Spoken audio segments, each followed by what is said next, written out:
there's been a lot of talk about Russia's new super dangerous hypersonic missile system, but what is the reality of this new weapon?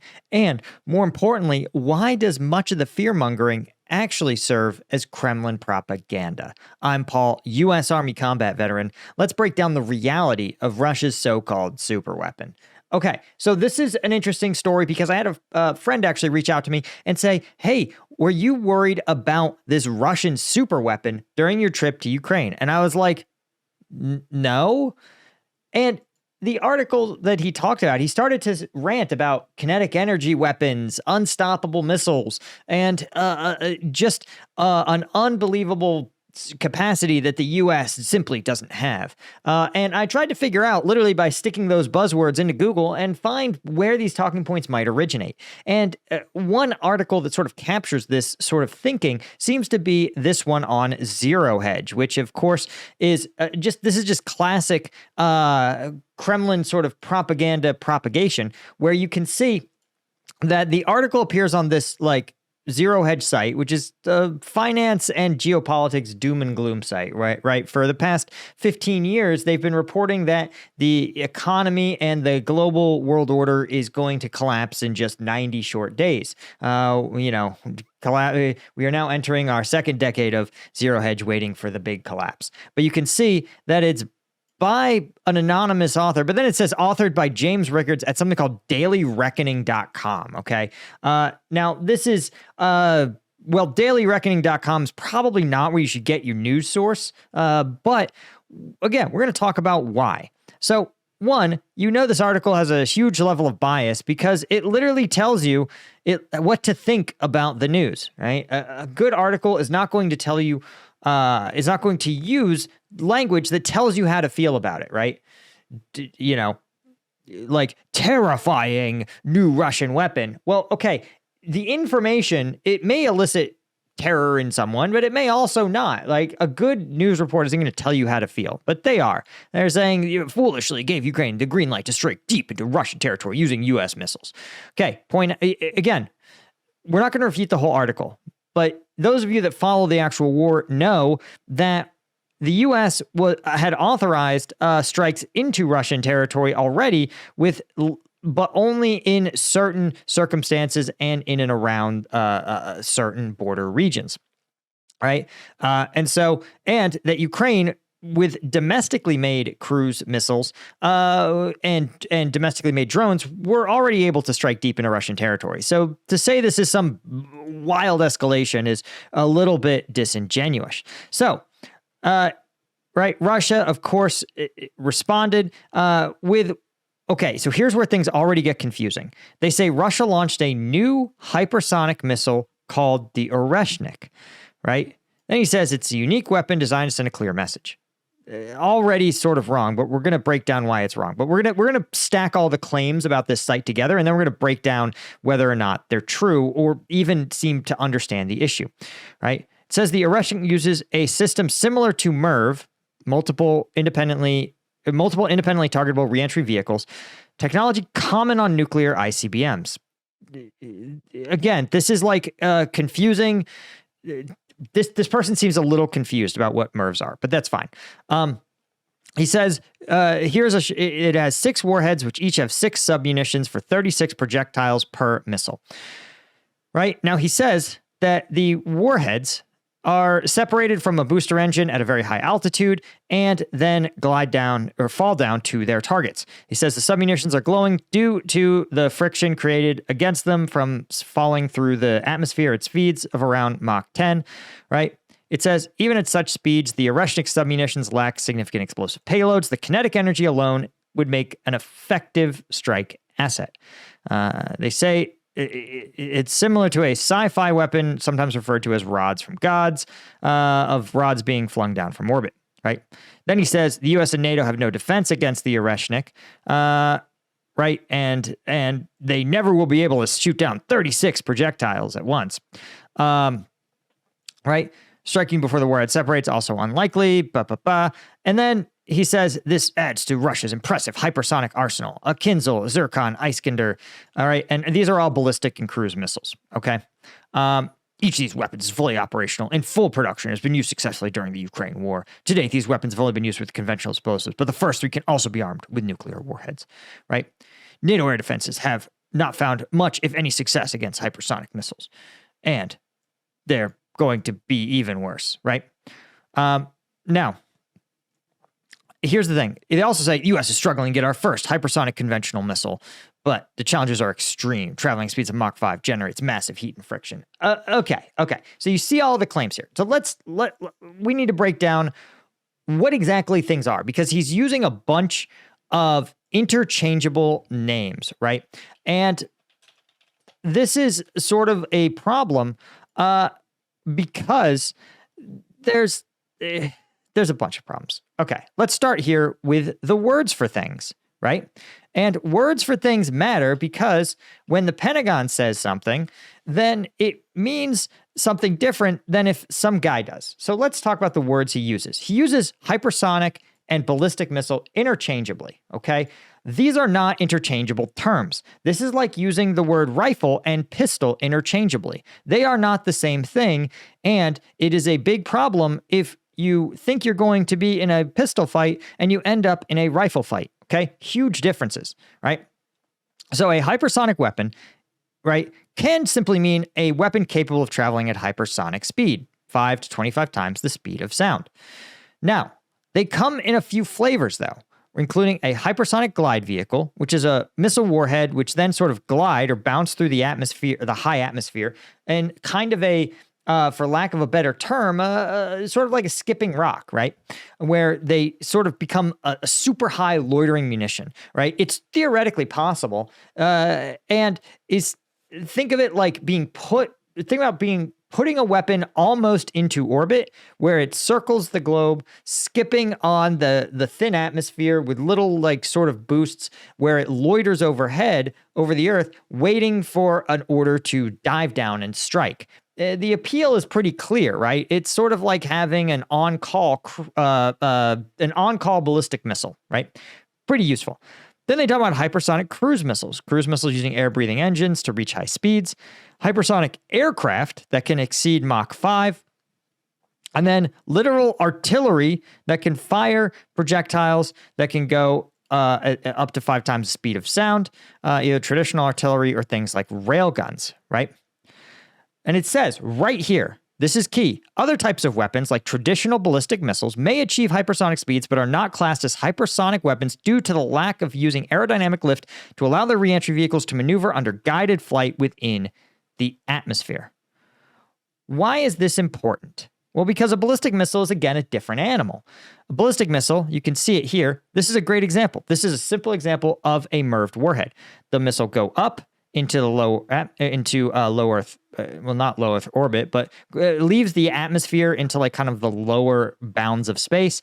It separates into a series of warheads that then kind of they are not powered flight. They only go down, right?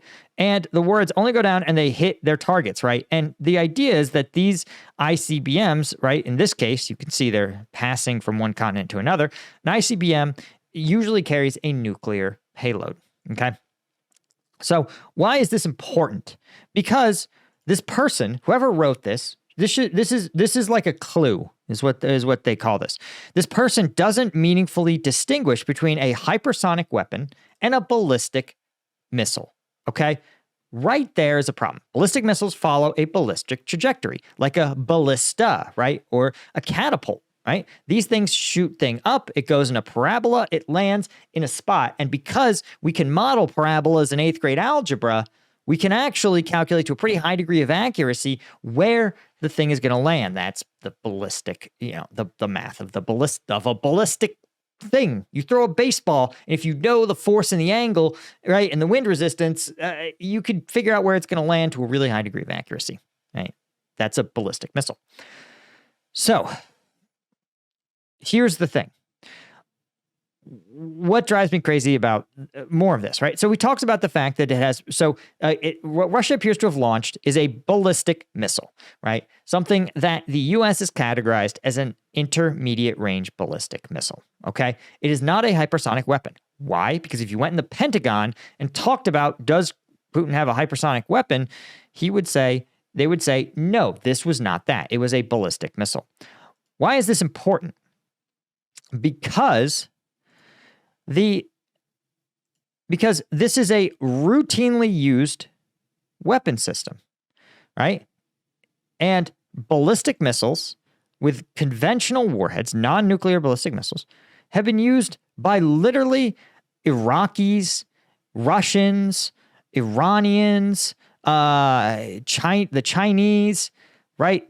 The ATACMS, guys, is a tactical ballistic missile, okay? So then you ask yourself, well, what makes this different?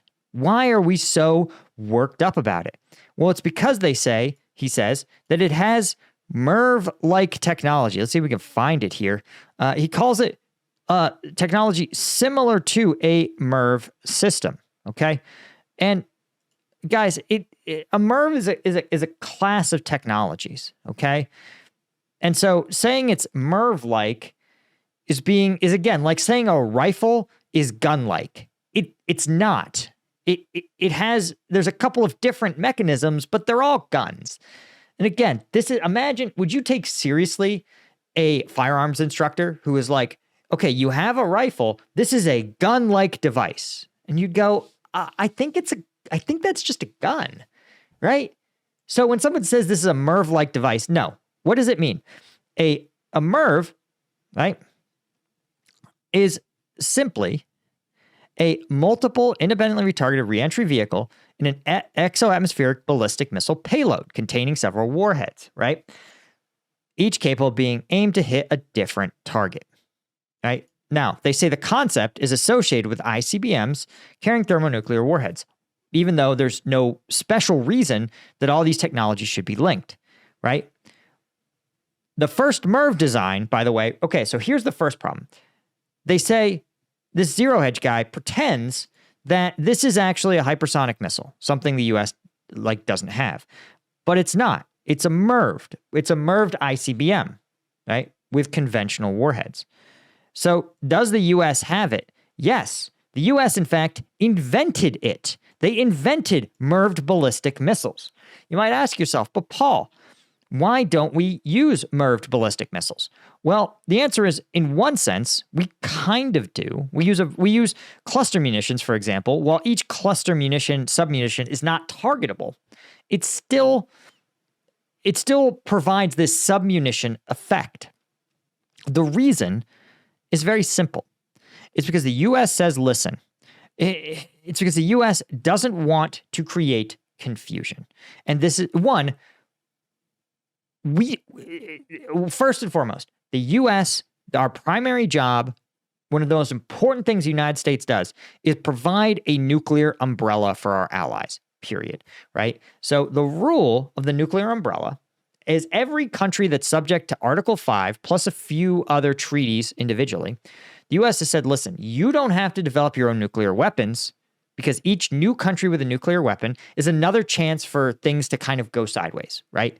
So they've said, listen, one country, we're the United States, we're a very stable country. We're a democracy. We're committed to doing the right thing. We're staunch allies of our friends. So we are going to develop the nuclear arsenal, and we are going to protect you with it. So we tell, again, the Poles are my favorite example because they sit on the border of NATO. We say, Poland, you're a NATO member. Per the treaty, if someone launches a nuclear strike on Krakow, just a few hours from your border, it will be treated exactly as though someone launched a nuclear strike at Los Angeles, at New York, at DC. I'm picking cities where the U.S. would be more upset about losing them. The world would be fine without Hollywood, I think. Okay, I'm being cavalier, right? Nobody wants to see U.S. cities wiped off the map. The point is that the U.S. says, listen, we are committed to defending you. And from who? From the other nuclear powers, particularly other nuclear powers with ICBMs and MIRVs. Because remember, we aren't alone. You can see China, France, India, Israel, Pakistan, the USSR and Russia, the United Kingdom, the United States, all have MIRV-capable ballistic missiles that you could put on warheads, right? And you can see some have been retired, but many are still active, right? And so the U.S. says, listen, We exist to be the counterpoint, the counterweight to these other countries. So we've said, listen, our MIRVed warheads, you may notice here, Tridents, Peacekeepers, Poseidons, Minutemen, they're all nuclear ICBMs. So we've said, listen, we want to avoid confusion. So if we tell Russia and China specifically, because they're the adversarial countries, we've said, listen, if you see an ICBM, they said, listen, we're not going to launch a MIRV in any capacity other than nuclear, right? So if you see a MIRVed ballistic missile with the US star on it, you know you're cooked. Why? But if you don't, you don't have to worry about it. It's sort of like not making someone guess if your gun is loaded, right? So let's say, you walk around with a firearm out, right? You walk around to target with a big old pistol on your hip.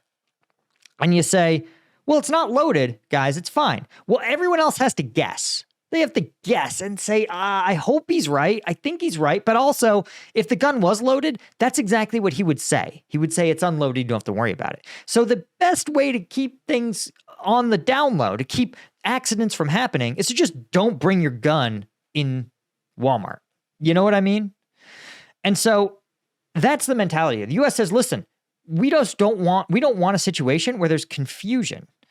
We say, we launched an ICBM, but don't worry, China, it's actually against Iran and it's only conventional warheads. Well, China goes, we don't know that. We just see a missile coming over the Pacific, towards us. This is not cool. And you say it doesn't have nukes, but that's exactly what you would say if you wanted to surprise us. So none of this is cool. So we're just going to launch, right?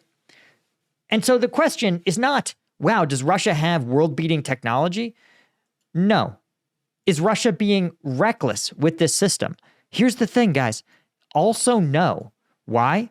Because we know that Putin gave the U.S. notice. He told us ahead of time. He gave the U.S. 30 minutes of notice. He said, listen, United States, we know that we're on opposite sides of this, escalation, blah, blah, blah. Just a heads up, you're going to see an intermediate range ballistic missile launch from Russia. It's going towards Ukraine. That's all it is. Do not freak out. So the fact that he called ahead of time should be all the signal you need.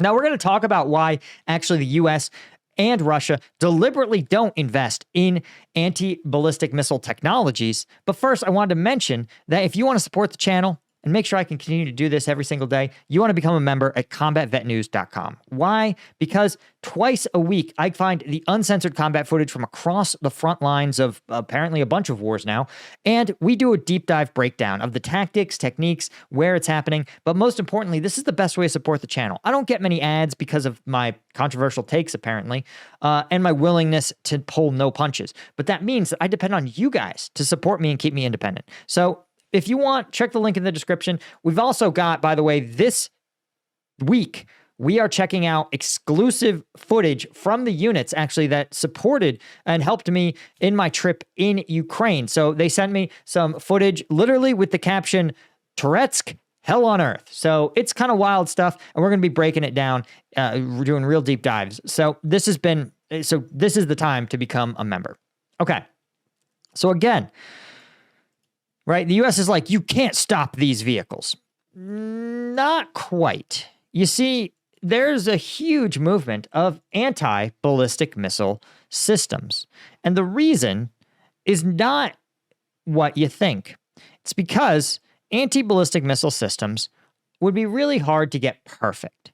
Instead, what you would have to do is simply get something like the Ukrainian system against Shaheds, which is 96% effective. There's two problems with an anti-ballistic missile system and why there was an anti-ballistic missile treaty with the Soviet Union. And there's sort of a de facto agreement now with Russia where we agree not to deploy large-scale ballistic missile defenses, but the U.S. still works on them, as does Russia.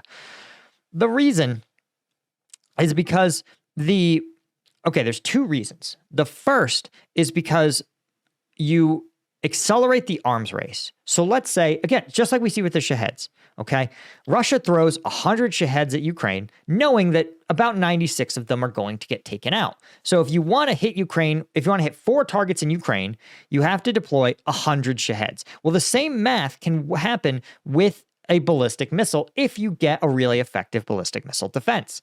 So the Soviet Union and the United States would say, oh no, we both have 96% effective ballistic missile defenses. Now, in order to destroy, let's say, 100 strategic targets in Russia, we need thousands of missiles, right? And so it exponentially increases the arms race because let's say you take that 96% effective and get it to 99% effective. Now you're talking hundreds of thousands of ballistic missiles or nuclear warheads and ballistic missiles deployed. It becomes unsustainably expensive for both sides. So they both agreed to say, listen, let's just agree that we're not going to develop ways to repeatably stop each other's ballistic missiles. And they both said, sure, this is fine. Because no matter what, we're not going to, no one can grow a perfect system, a 100% effective system. Doesn't exist. And so all we're doing is saving each other money in the long run. And so that was the agreement. The other reason to not evolve an anti-ballistic missile system is, let's say you said, listen, we've built all the nuclear weapons we can. We cannot have this exponential growth. We can't do it. We physically don't have enough uranium or rocket fuel or whatever. And the US suddenly announces, they go, we've got it, guys. We solved it. 96% effective anti-ballistic missile system, covers the entire country. We are good to go.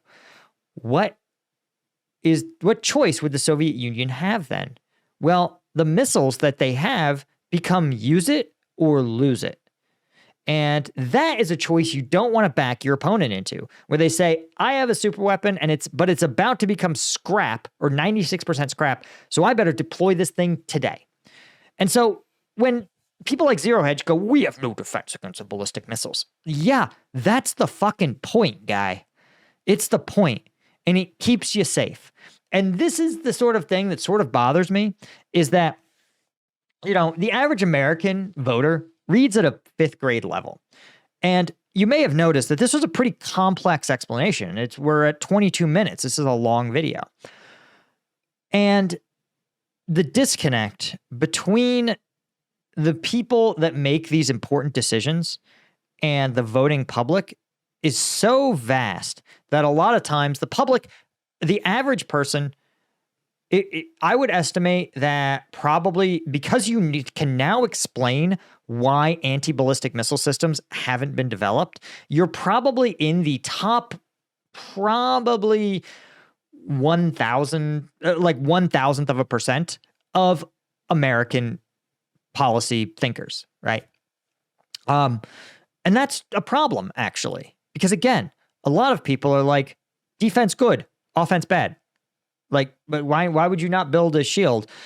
And again, there's some like theoretical frameworks that say that, but you should at least, if you don't agree with something, you should at least be able to articulate the point. And the vast majority of Americans have absolutely no idea why we haven't. And the result is they read articles like this thing on Zero Hedge that are absolutely written by an idiot, and they're unable to distinguish that it's written by an idiot. And so I don't know what the solution is, guys, but I strongly suspect that this ends up being a Russian talking point, right? Because again, Russians are fearsome and unstoppable. They're not. They're a developing country with a fraction of our economy, right? Developing is a little bit mean, but they're a emerging economy with an economy like 1/10 of the size of the United States. And it's disingenuous to say, oh, the US doesn't have this fucking technology. It's like, no, dude, we do. We're just not stupid enough to YOLO it to win a small regional war. Anyway, guys, that's all I had. Huge thank you to folks like Bill Collier, Robin Colburn, Guys Marning, Gina Questa, Chris Gortz, Francis Carias, Ariel90, Petra Teruru, all of our Lieutenant tier members. Hit that subscribe button, by the way, guys. That does make a difference if you think I'm putting out real decent information. And I'll see you guys in the next one. Cheers.